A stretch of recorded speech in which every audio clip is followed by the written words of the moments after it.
After all, I'm enjoying this game too. Giggle.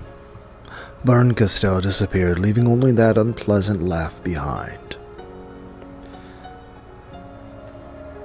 After that, all that remained was Natsui sipping tea all alone, Beato, her hands still on the teacup, as she stared blankly at the surface of the liquid, and me.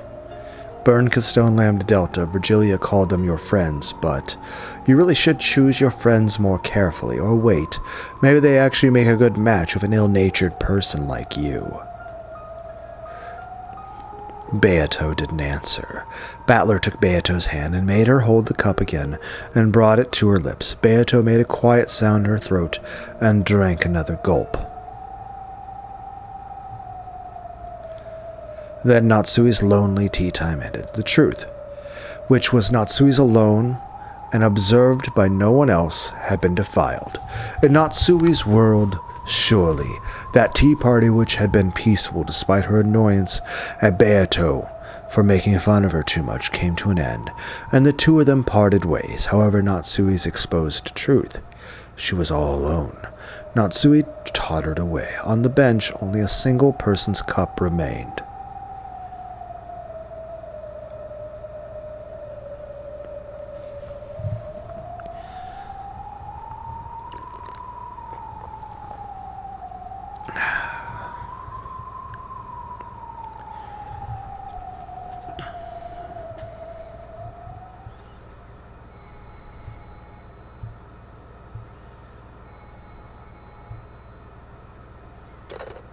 After dashing to her bedroom, Jessica answered the phone call that had been transferred here. "Ah, hello, sorry to keep you waiting. Battler, what do you think you're doing, not contacting us for 6 years? "Ah, sorry to keep you... Battler, what do you think you're doing, not contacting us? How's it going? Oh, really? How the hell... I know. Ha, shut up, haha. So, that means you'll be coming to this year's family conference, right? I mean, it's been 6 whole years.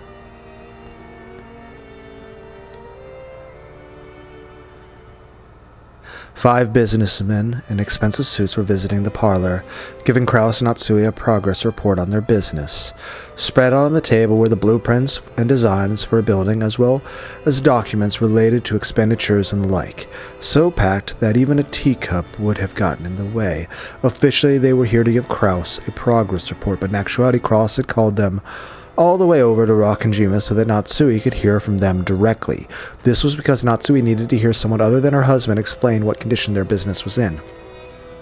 In other words, even though another family conference without Kenzo was approaching, their business had not yet earned them any money. After telling the guests to wait for a short while, Kraus took Natsui out to the hall and once again summarized the situation. In short, they say the work is proceeding even better than we imagined. This is where my personal connection to the governor really starts to pay off. By now, it's absolutely impossible for this to get away from us. To the contrary, it's growing so big that in one go we'll be able to regain not just the power of the attorney, but everything we've lost up to this point as well. Kraus spoke passionately. This made it seem all the more suspicious to Natsui, but this time at least, she had to admit that everything really did seem to be going well.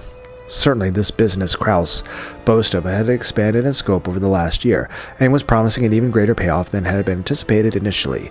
Whether it would prove to be a winner or not, investors had gathered around, and they were rapidly gaining funds. This must be what they mean when they say money summons money. It was probably the greatest success of Kraus's life so far. No, it probably would be his greatest success yet. That point was where Natsui's misgivings lay. True, it was certain, and as Kraus had said, they wouldn't lose this catch now. However, the fish on the line had gotten too big. We'll definitely be able to reel this fish in. There's no need to rush. It's success, such a success that I wish I could show it to Father, if he were still alive. Yes, I know. However, I believe you made me a promise last year. You said you were sure you could manage something within a year. A pained look rose to Kraus's face. They certainly had hooked a fat fish that guaranteed great success. However, it would require an appropriate amount of time to reel it in. Natsui pressed Kraus, asking if there was any way for them to make money before this year's family conference, but Kraus kept saying that he needed just one more year. Kraus planned to use his unprecedented success to catapult them into further challenges in the future. Because of this, he didn't want to do anything that would raise suspicions by making it seem like they were rushing to get money. Certainly, fortune tends to turn against people who take it for granted even the slightest. Anxious beggars never prosper.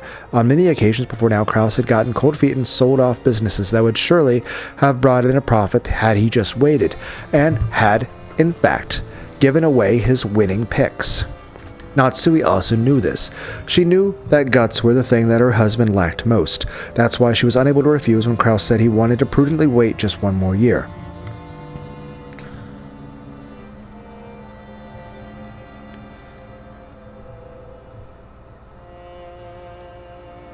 Ah ha ha, how wonderful that things are going well. It would appear I'll have to sit around here as a ghost for a little longer. You don't look too disappointed. You're fated to be chewed to bits by demons the moment you leave this world. My apologies, Father. For one more year, you might not be granted peace. It is fine. Fear not, Natsui. I am no longer the Ushiromi family head. The ghost of the study should obediently follow the current head's commands. I've taken a look at Kraus's charts, and they aren't bad at all. Even from your perspective, Father? They're pretty good, even from my perspective. Everyone is confident in victory, gathering together a significant quantity of magical power. As a result, that victory is growing ever deeper, involving more and more people and magic, beginning to create gold. A perfect embodiment of classic alchemy. Ho!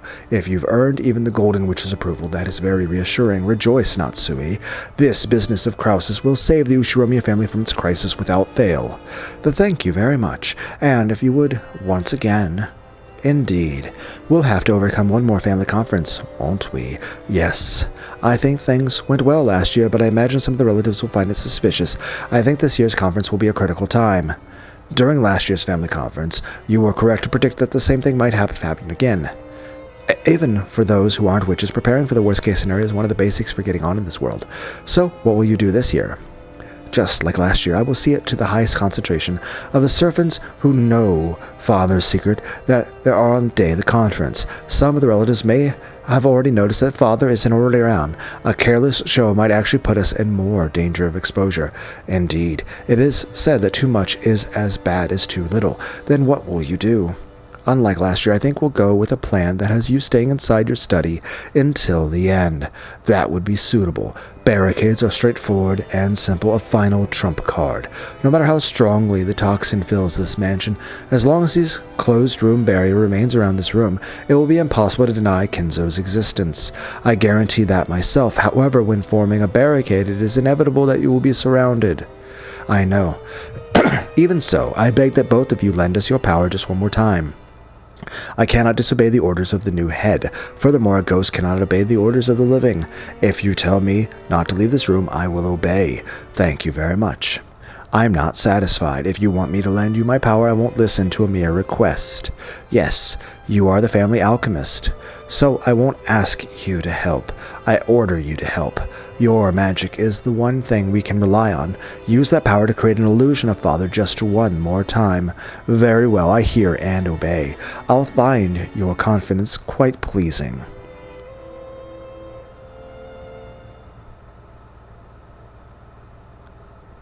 From the shadows of the study, Battler watched the exchange between the three. I see. So, we've made it to this year's family conference. Grandfather was in a bad mood, so he shut himself in the study and didn't appear in front of anyone. Natsui spoke boldly about how she would somehow overcome this year's crisis and protect the Ushiromi family's honor until the end, while Kinzo praised her, saying that her plan looked promising. Beato also praised her, saying that Natsui's dignified confidence was even more well-suited for the headship than Kraus's. However, right now the true number of people in this room was... The moment I thought that, no, just because I thought it, Beato grabbed at her chest and moaned. Don't worry. This is still outside the game board, so I won't deny you or grandfather over there. I put my hand on Beato as she tried to hold back the pain deep inside her chest. I've already told Bern Castell the 2-day period of the 1986 family conference is all I need to deny the illusion of the witch. In the last game, you said that grandfather was dead at the start for all games. However, you never mentioned whether grandfather was alive or dead before the start time for the games. In short, even if grandfather exists in this place right now, that doesn't create any contradictions.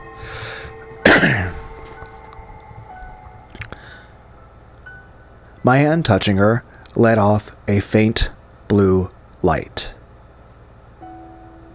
And then people say, oh, but isn't this, you need to like kill her outright to be more merciful. Like you're dragging out her. No, you're killing the person as quickly as possible, but you're giving the person a little bit of morphine to kill the pain.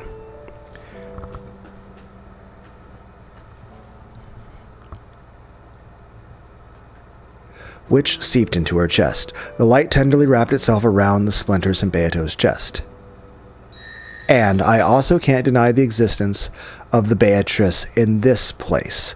The number of people on this island outside the game board, in other words, before October 4th, 1986, has not been proclaimed in red. Therefore, there's nothing strange about Beatrice existing here. Beato's expression softened slightly.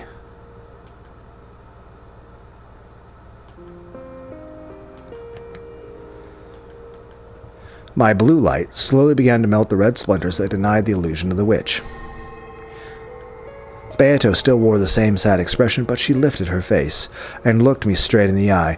Though she was silent, her eyes told me that her pain had subsided. The feelings that showed in her eyes were gratitude for taking the pain away, and appreciation. Or was it surprise for leaving even a tiny bit of leeway for witches to exist? Unable to look directly at those pure eyes of hers, I reflexively averted my gaze. Don't get the wrong idea. I don't plan on accepting the existence of witches or surrendering. I just want to let that part slide and fight stoically so that I can win this game against you. I have no desire to bully you outside of the game board as well. Beato hung her head. I was still facing away from her. However, we waited wordlessly for a while, my hand still on hers. By now, no one would believe that this sad-eyed woman was the same person as that prideful Beato, so I asked once more. Even though I said it out loud, it wasn't a question to her. I was asking myself. Just what in the world were you thinking? That's right.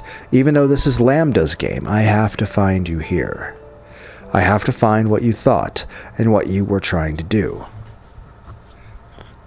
Very soon, this game will also reach October 4th, 1986.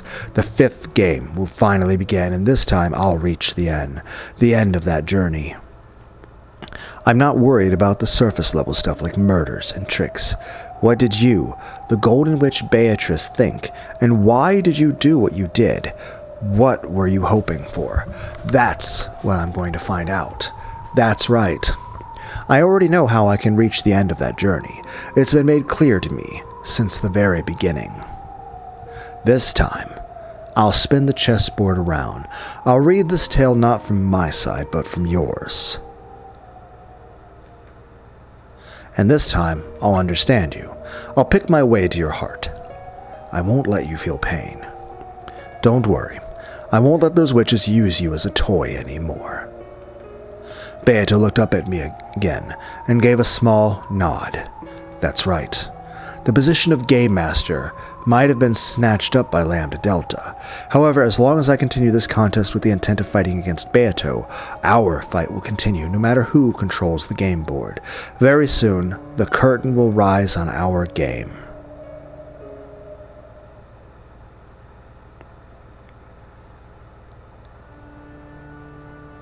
At this year's family conference, we must conceal the Master's secret once again. Yes, I understand. I am a little doubtful that the same trick will work twice. Madam shares your concerns. Because of that, it was decided that this year he will not leave the study even once. In other words, we'll make it seem like he's been shut away in his study the whole time. Yes, and the only ones allowed to enter the study are the three of us, the servants, permitted to wear the one-winged eagle. Which means the three of us will have to perpetuate the lie about the Master. Correct. The relatives will probably question you about the Master's health and mood. Make sure you answer without hesitation and see to it that nothing is seen as suspicious. Yes, I understand. I'm sure you'll screw up right away, Nason. Maybe it's better to say you have a cold or something so you can skip that day. That's mean. Cannon wasn't just making fun of her. He only wanted to release Shannon from the burden of working on this most serious of days. Genji-sama, is it really necessary for Shannon to be on duty? We can manage things well enough without her. That I cannot do. Madam gives strict orders that the three of us to be scheduled to work on that day. Yes, I am prepared to perform my duties successfully. Don't screw up. I won't. Shannon grew sullen and Cannon shrugged. Then Genji told them that they weren't taking this seriously enough. Shannon, Cannon, the master we serve, has already passed away. However, until he has truly passed on, we will continue to serve. That study is not empty. The master is still there, hard at work on his usual research. Make sure you take that to heart. Yes, Genji-sama.